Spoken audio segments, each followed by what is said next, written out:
గండికోటలో ఘనంగా ప్రపంచ పర్యాటక దినోత్సవం థీమ్ టూరిజం మరియు సస్టైనబుల్ ట్రాన్స్ఫర్మేషన్ అని నినాదంతో గండికోట నందు వేడుకలను నిర్వహించడం జరిగిందని జిల్లా పర్యాటక శాఖ అధికారి ఏ సురేష్ కుమార్ తెలిపారు. శనివారం ప్రపంచ పర్యాటక దినోత్సవంను పురస్కరించుకొని పర్యాటక కేంద్రమైన గండికోటలో గవర్నమెంట్ ఐటీఐ కాలేజ్ విద్యార్థుల చేత స్వచ్ఛతా ప్రోగ్రాం నిర్వహించడంతో పాటు మరియు మొక్కలు నాటే కార్యక్రమం మరియు ర్యాలీ నిర్వహించారు.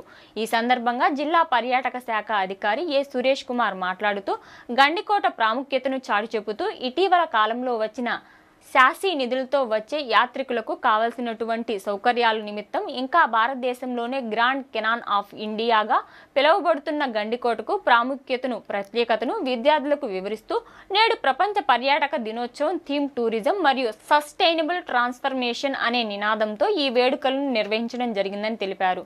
ఈ కార్యక్రమంలో భాగంగా విద్యార్థులకు ప్రశంసా పత్రాలు అందజేశారు.